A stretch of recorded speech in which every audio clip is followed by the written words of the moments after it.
Hello students, BSc part second के videos की इन श्रृंखला में आज हम मैथमेटिकल फिजिक्स पेपर सेकंड का टॉपिक चतुर्विम बल फोर फोर्स के बारे में आज हम बात करेंगे। साथ ही हम आज यह देखेंगे कि लोरेंज बल जो है वह चतुर्विम बल का एक रूप है। तो सबसे पहले हम बात करते हैं चतुर्विम बल की। तो पिछली क्लास में हमने चतुर्विम बल की डेफिनेशन पढ़ ली थी। तो चतुर्विम बल की डेफिनेशन हमने दी थी कि चतुर्विम संवेग का उचित समयांतराल के सापेक्ष परिवर्तन की दर जो है वह चतुर्विम बल कहलाती है। तो वहाँ हमने चतुर्विम बल के जो घटक थे F1, F2, F3 वो हमने कैलकुलेट किए थे। साथ ही हमने यह प्रूव किया था कि चतुर्विम संवेग तथा चतुर्विम बल जो है इनका अदिश गुणनफल का मान 0 प्राप्त होता है, अर्थात चतुर्विम बल तथा चतुर्विम संवेग के घटक परस्पर लंबवत होते हैं, के संगत घटक परस्पर लंबवत होते हैं। तो अब हम बात करते हैं चतुर्विम बल का चतुर्थ घटक, जो फोर्थ कंपोनेंट है फोर फोर्स का, वो हम कैलकुलेट करें। तो हमने कहा, चूँकि हम जानते हैं, हमने प्रूव किया था पीछे कि चतुर्विम वेग तथा चतुर्विम बल इनका अदिश गुणनफल 0 के बराबर होता है। तो हमने कहा summation of you mu dot F mu, F जो है यह चतुर्विम बल है और यू म्यू जो है ये हमारा चतुर्विम संवेग है, equals to u1 f1 plus u2 f2 u3 f3 u4 f4। तो u1 जो है ये चतुर्विम वेग का प्रथम घटक, ये द्वितीय घटक, ये तृतीय घटक और ये चतुर्थ घटक। तो चतुर्थ घटक जो होता है वह समय घटक होता है।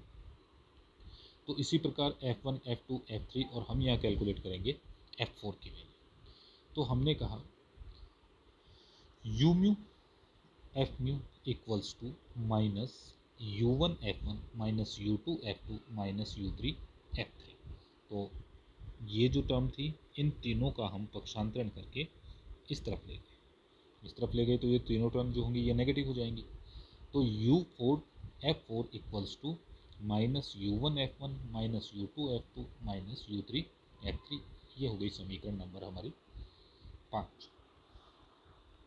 बल तथा वेग के घटकों को मूल संकेतों के रूप में लिखने पर, तो हमने कहा u1 equals to gamma u u x, u2 equals to gamma u u y, u3 equals to gamma u u z. तो ये जो है ये चतुर्विम वेग के घटक हैं और ये हमारे निर्देश तंत्र S में जो कण जिस वेग से गति कर रहा है उसका x कंपोनेंट, ये y कंपोनेंट और ये z कंपोनेंट।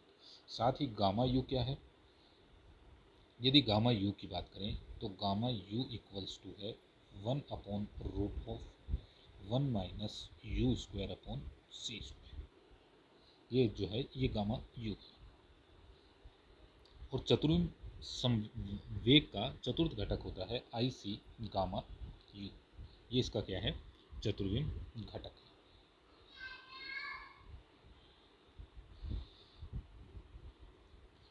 अब हमने कहा F1 equals to gamma u u x, F2 equals to gamma u u y तथा F3 equals to gamma u u z है। F3 equals to gamma u f z, ये f z होगा। तो F1 equals to gamma u f x, F2 equals to gamma u f y और F3 equals to gamma u f z. ये जो values थी ये हमने u1, u2, u3, u4 और f1, f2, f3 और f4 की वैल्यूज़ समीकरण 5 में रखी।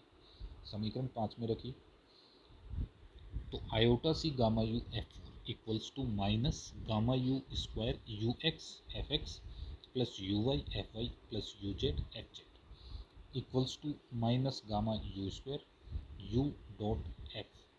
तो इस इक्वेशन के अंदर ये जो टर्म थी इसका हम पक्षांतरण कर लें, पक्षांतरण करके और इसको सोल्व करें तो चतुर्विम बल का चतुर्थ घटक F4 equals to iota gamma u c u dot f के बराबर प्राप्त होता है। अब हम बात करें आपेक्षिकीय गति का समीकरण, रिलेटिविस्टिक इक्वेशन ऑफ मोशन। तो हमने कहा चतुर्विम बल की परिभाषा से f mu equals to d p mu upon d tau. तो ये पी म्यू जो है ये हमारा चतुर्विम संवेग है। तो चतुर्विम संवेग की डेफिनेशन से, परिभाषा से क्या होता है, p mu equals to m zero u mu, ये चतुर्विम वेग हो गया और ये हमारा क्या हो गया, उचित समयांतराल। ठीक है, इसको हमने हल किया। इसको जब हम हल करने जाएं तो हमने कहा यू म्यू की डेफिनेशन से d x mu dot d tau, ये वैल्यू हमने यहाँ रख ली। ये हो गई हमारी समीकरण 7। तो यह समीकरण जो है ये आपेक्षिकीय गति का समीकरण कहलाता है। तो अब हमने कहा समीकरण 7 जो है का उपयोग करने पर, समीकरण 7 का उपयोग करने पर तथा d tau equals to d t upon gamma u रखने पर गति के समीकरण का आकाशीय घटक, तो आकाशीय घटक हमने लिया F1 d dot d tau m zero x d x one upon d tau. तो F1 की वैल्यू रख ली हमने गामा यू एफ एक्स, ये हो गया gamma u d upon d t, m zero d x upon d t. तो यहाँ जो डी टो था इसकी वैल्यू हमने रख ली d t upon gamma u और इसे हल किया तो f x equals to m zero d upon d t gamma u d x upon d t. इसी प्रकार हमने एफ वाई के लिए लिख लिया और इसी प्रकार एफ जेड के लिए लिख लिया। अब हम बात करें लोरेंज बल का चतुर्विम बल रूप। लोरेंज बल का चतुर्विम बल रूप, four force form of Lorentz force. तो सबसे पहले हम बात करते हैं लोरेंज फोर्स है क्या। हमने कहा यदि कोई आवेश विद्युत क्षेत्र तथा चुंबकीय क्षेत्र में गति कर रहा है, गतिशील है, तो उस आवेश पर लगने वाला बल जो है वह लोरेंज बल कहलाता है। तो लोरेंज बल क्या है? लोरेंज बल यदि कोई गतिशील आवेश विद्युत क्षेत्र तथा चुंबकीय क्षेत्र में गतिशील है तो उस आवेश पर लगने वाला बल लोरेंज बल कहलाता है। तो देखो हमने यहाँ पर लिखा है विद्युत क्षेत्र एप्साइलन, चुंबकीय क्षेत्र बी। इस विद्युत क्षेत्र एप्साइलन तथा चुंबकीय क्षेत्र बी में कोई आवेश Q जो है वो U वेग से गतिशील है, तो इस आवेश पर लगने वाला बल लोरेंज बल, लोरेंज फोर्स कहलाता है। ठीक है, यहाँ ध्यान देने वाली बात यह है विद्युत क्षेत्र को हम एप्साइलन से डिनोट कर रहे हैं। एप्साइलन से क्यों डिनोट कर रहे हैं? क्योंकि यहाँ पर यदि हम इसे E से डिनोट करते हैं तो यहाँ हम ऊर्जा जो है, एनर्जी जो है, उसको E से डिनोट करेंगे। यदि चुंबकीय क्षेत्र को हम E से डिनोट करें तो क्या हो सकता है, हम कंफ्यूज हो सकते हैं। तो इसलिए हमने इसके लिए एक नया नोटेशन काम में लिया है जिसको हम क्या कह रहे हैं, एप्साइलन कह रहे हैं। ठीक है, तो विद्युत क्षेत्र को हम एप्साइलन से डिनोट करेंगे और ऊर्जा को हम, एनर्जी को हम कैपिटल E से डिनोट करेंगे। तो हमने कहा जो लोरेंज बल है F equals to q e plus u cross b के बराबर होता है। ठीक है, तो हमने कहा न्यूटन की गति के द्वितीय नियम से, न्यूटन की गति के द्वितीय नियम से बल जो है वो संवेग परिवर्तन के दर के बराबर होता है। तो हमने लिखा d p upon d t equals to q epsilon plus u b. तो डी टी किसके बराबर है? D t equals to gamma u d tau के बराबर है। तो हमने यहाँ लिख लिया d p upon d tau equals to gamma u q epsilon plus u cross b. इस गामा यू को हम अंदर मल्टीप्लाई करें तो ये गामा यू हो गया, ये गामा यू हो गया क्रॉस बी। ठीक है, ये गामा यू को हमने अंदर मल्टीप्लाई कर लिया। अब हमने कहा लोरेंज बल के आकाशीय घटक। तो लोरेंज बल के आकाशीय घटक की बात करें तो आकाशीय घटक P को हमने कैपिटल P से डिनोट कर दिया। तो ये है चतुर्विम संवेग को रिप्रेजेंट करना। और सिर्फ चतुर्विम संवेग के कौन से घटक होंगे? चतुर्विम संवेग के केवल आकाशीय घटक की हम बात करें। गामा यू ये चतुर्विम वेग के आकाशीय घटक को डिनोट करेगा और U4 जो है ये चतुर्थ घटक हो गया जिसे हम समय घटक बोलते हैं। ये हो गया आयोटा सी गामा यू। तो ये वैल्यू जो है ये हमने यहाँ प्लेस कर दी। तो प्लेस करने के लिए देखो सबसे पहले ये जो टर्म थी इसके अंदर हमने आयोटा सी से गुणा किया और आयोटा सी से हमने इसको डिवाइड कर दिया। ठीक है, आयोटा सी गामा यू, ये टर्म मिलकर क्या हो गई, ये टर्म मिलकर U4 हो गई। ठीक है, नीचे हुआ आयोटा सी। ठीक, तो ये एक टर्म हमारे पास फिर बच गई ई अपॉन आयोटा सी। ये ई नहीं है, ये एप्सिलॉन होगा, एप्सिलॉन। आयोटा से ऊपर मल्टीप्लाई किया, आयोटा से नीचे मल्टीप्लाई किया तो iota square equals to minus, तो ये हट गया, तो ये हो गया minus iota e upon c. ये टर्म हमने यहाँ लिख लिया, plus u, u special component आकाशीय घटक क्रॉस बी। तो इस इक्वेशन से हमें मिला d p upon d tau equals to q bracket में U4 minus iota e upon epsilon upon c plus u cross p, जहाँ P तथा U चतुर्विम संवेग तथा चतुर्विम वेग के आकाशीय घटक हैं। तो समीकरण 3 को घटकों के रूप में लिखने पर, तो हम कह रहे हैं कि U जो है चतुर्विम संवेग का आकाशीय घटक है। चतुर्विम संवेग का आकाशीय घटक मतलब ये हो गया UX, UY और UZ। ठीक है, तो यहाँ हमने वैल्यू रखी U के लिए UX, UY, UZ। तो U cross UB equals to, ये सारणी के द्वारा हम इसे व्यक्त कर सकते हैं, सारणी के द्वारा ये हमने इसे व्यक्त कर दिया। ठीक है, अब हमने कहा इसका पहला कंपोनेंट लेते हैं dp1 अपॉन d2। ठीक है, तो dp1 मतलब हम बात कर रहे हैं px की, तो x दिशा में ले, तो ई जो था एप्सिलॉन जो था, epsilon equals to iota epsilon x plus iota नहीं sorry i cap, j cap epsilon y plus k cap epsilon z। तो सिर्फ x दिशा के कंपोनेंट लेने, x दिशा का कंपोनेंट कौन सा होगा, एप्सिलॉन x, मतलब जो आई कैप का मल्टीपल है, आई कैप दिशा में लेने हैं हमें, तो आई कैप का मल्टीपल यहाँ हो गया एप्सिलॉन x। तो यहाँ तो हमने लिख लिया एप्सिलॉन x, ये यहाँ पर।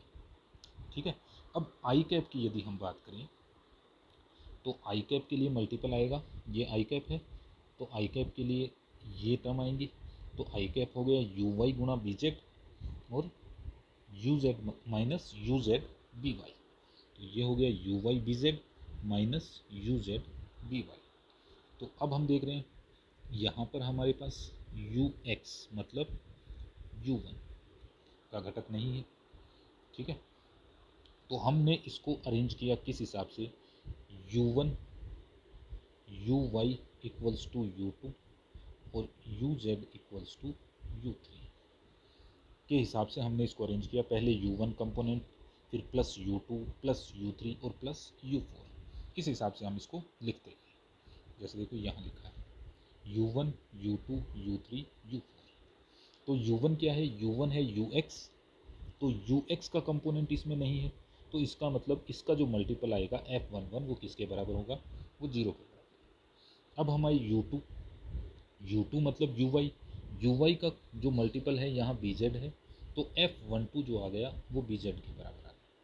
इसी प्रकार हम बात करें U3 मतलब UZ का कंपोनेंट यहाँ क्या है, मल्टीपल जो है वो F13 है, यहाँ हमारे पास माइनस BY है, तो F13 हो गया माइनस BY तथा F14 क्या हुआ, U4 का मल्टीपल यहाँ F14 है, F14 किसके बराबर आ गया, ये इस टर्म के बराबर। ठीक है, तो इस इक्वेशन से हमने लिख लिया dp1 upon d2 equals to Q आवेश U न्यू F1 न्यू, जहाँ न्यू जो है वो 1 2 3 4 के बराबर है। अब इसी प्रकार हम दूसरा कंपोनेंट लिखने गए, तो दूसरा कंपोनेंट है dp2 upon d2 U4 minus iota epsilon y upon c. तो P2 का मतलब हम बात कर रहे हैं PY की, तो y दिशा में कंपोनेंट लेना है, y दिशा में एप्सिलॉन का कंपोनेंट आएगा PY। ठीक है, तो यहाँ से हम लें जे कैप का मल्टीपल आएगा BX गुना UZ माइनस UX गुना BZ, ये हमने यहाँ लिख दिया। ठीक है, अब उसी प्रकार सॉल्व किया हमने। सबसे पहले u1 f12, u1 का मल्टीपल यहाँ f21 है और यहाँ माइनस bz है, तो f21 किसके बराबर हो गया, माइनस bz के बराबर। अब हम बात करें u2 मतलब uy का कंपोनेंट, और सॉरी मल्टीपल, uy का मल्टीपल यहाँ पर हमारे पास है नहीं, यहाँ u4 है, uz है, ux है, uy नहीं है, तो f22 कितना हो गया, 0। फिर हम बात करें u3 का मल्टीपल यहाँ हमारे पास प्लस bx है, यहाँ हो गया f23, तो f23 बराबर हो गया bx, तथा f24 हो गया minus iota epsilon y upon c। इसको भी हमने उसी प्रकार लिख लिया, तो dp2 upon d2 equals to q u nu f2 nu, जहाँ न्यू क्या है 1 2 3 4। इसी प्रकार हम dp3 upon d2 equals to q u nu f3 nu, जहाँ न्यू क्या है 1 2 3, जैसे ऊपर लिखा था उसी हिसाब से इसको भी लिख लिया। अब f31 है by, f32 है b माइनस bx, f33 है 0 और f34 है minus iota epsilon z upon c। अब हम बात करते हैं लोरेंज बल का समय घटक मतलब अब हमें चतुर्थ घटक निकालना, चौथा कंपोनेंट। तो लोरेंज बल का चतुर्थ घटक ज्ञात करने के लिए P4 equals to iota E upon C का समय t के सापेक्ष अवकलन करने पर अवकलन समीकरण लिखने की आवश्यकता होगी। इस हेतु ऊर्जा परिवर्तन की दर dE upon dt equals to q u dot e हमें प्राप्त होती है। ठीक है, तो अब हमने कहा ये कैसे आई, तो चूंकि हम जानते हैं कि ऊर्जा जो है उसका इकाई जो है वो जूल होती है और कार्य की इकाई भी क्या होती है, जूल होती है। तो हमने कहा कार्य जो होता है W equals to f dot d x होता है एफ डॉट डी एक्स। हमने यहाँ पर W की जगह क्या टर्म ले ली, E एनर्जी। इसका समय t के सापेक्ष अवकलन किया तो ये हो गया dE अपॉन dt बराबर f dot dx upon dt। ठीक है, अब ये हो गया f को लिख लिया हमने q एप्सिलॉन, dx हो गया हमारा डॉट u, तो इसको हम लिख सकते हैं q u डॉट एप्सिलॉन के। तो यही हमने यहाँ लिखा है, देखो dE upon dt equals to q u dot epsilon. यह समीकरण विद्युत क्षेत्र एप्सिलॉन में आवेश q वाले कण द्वारा किए गए कार्य की दर को व्यक्त करता है। तो वही बात आ गई, तो W से हमने शुरू किया था, तो किए गए कार्य की दर को व्यक्त करता है। इसमें P4 equals to iota E upon C, E यहाँ एनर्जी है, dt equals to gamma u d tau तथा u equals to gamma u रखने पर। तो हमने क्या किया, इस इक्वेशन में dt के स्थान पर रख लिया गामा यू डीटो। ठीक है, और इस इक्वेशन को दोनों तरफ आयोटा अपॉन सी से हमने मल्टीप्लाई किया, तो आयोटा ये हो गया आयोटा ई अपॉन सी, तो आयोटा ई अपॉन सी को यहाँ भी मल्टीप्लाई किया। ठीक है, दोनों तरफ किससे मल्टीप्लाई कर लिए, आयोटा अपॉन सी से। तो इक्वेशन हमारे पास आ गई d iota e upon c gamma u d tau equals to iota upon c q u dot epsilon. अब देखिए इस गामा यू को उठाकर हम इधर ले गए, तो ये हो गया गामा यू, और गामा यू को हम क्या लिख सकते हैं, कैपिटल यू के बराबर, यू मतलब चतुर्विम संवेग का आकाशीय घटक। अब इसे हमने क्या किया, घटकों के रूप में लिख लिया। घटकों के रूप में लिखा तो हमने कहा u equals to i cap u x plus j cap u y plus k cap u z, और एप्सिलॉन किसके बराबर था, epsilon equals to i cap epsilon x plus j cap epsilon y plus k cap epsilon z. जब इनका आदेश गुणनफल करेंगे तो इन दोनों को मल्टीप्लाई होगा, इन दोनों का मल्टीप्लाई होगा और इन दोनों का, तो मल्टीप्लाई करके हमने लिखा dp4 क्यों लिखा इसको, क्योंकि आयोटा ई अपॉन सी जो है यह चतुर्विम संवेग का चतुर्थ घटक है। तो dp4 upon d2 equals to q u x iota epsilon x upon c plus u y iota epsilon y upon c u z iota epsilon z upon c और u4 इक्वल्स टू 0। इससे चौथा घटक आएगा नहीं, u4 का चौथा multiple है नहीं, तो ये हो गया u4 0। तो इसको हमने किस फॉर्म में लिखा, इसको हमने लिख लिया इस फॉर्म में लिखा। तो f41 आयोटा एप्साइलन एक्स के बराबर हो गया, f42 iota epsilon y upon c के बराबर हो गया, f43 iota epsilon z upon c के बराबर हो गया और f44 0 के बराबर हो गया। तो इससे हमने लिख लिया dp4 upon d2 equals to q u nu f4 nu, जहाँ न्यू क्या है 1 2 3 4। तो अब समीकरण 4 प्राप्त होगी। 4a 4b 4c और 4d को प्रदिश संकेतों के रूप में लिखने पर, तो प्रदिश संकेतों के रूप में लिखा तो f mu equals to dp mu upon d2 equals to q u nu f mu mu, जहाँ म्यू और म्यू 1 2 3 4 है। तो हमने कहा f म्यू म्यू प्रदिश के 16 घटक होते हैं, इसलिए इसे विद्युत चुंबकीय प्रदिश कहते हैं। इस प्रदिश को सारणिक रूप में लिखा जा सकता है, तो इस प्रदिश को हमने यहाँ सारणिक रूप में लिखा। तो f mu mu equals to f11 f12 f13 f14 f22 f22 f21 f22 f23 f24 f31 f32 f33 f34 f41 f42 f43 f44। इन सभी के मान जो हमने ऊपर इक्वेशंस लिखी हैं, इक्वेशंस कौन कौन सी 4a 4b 4c और 4d, इनके साथ में हमने इनकी वैल्यूज़ भी लिखी हुई है। वहाँ से हम सारी वैल्यू लिख लाते हैं, सारी वैल्यू लिख के लाते हैं। तो f11 जो है ये 0 के बराबर, f12 bz के बराबर, f13 माइनस by के बराबर और f14 जो है वो माइनस एप्साइलन एक्स सी के बराबर, f22 माइनस bz के बराबर, f21 माइनस bz के बराबर, f22 0 के बराबर, f23 px के बराबर और f24 minus iota epsilon y upon c के बराबर। इसी प्रकार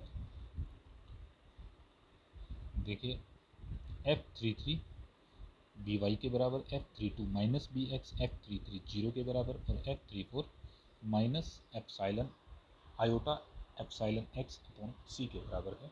f41 इसके बराबर आ गया, f42 ये हो लिख दिया, f43 ये लिख दिया और f44 कितना है ये 0।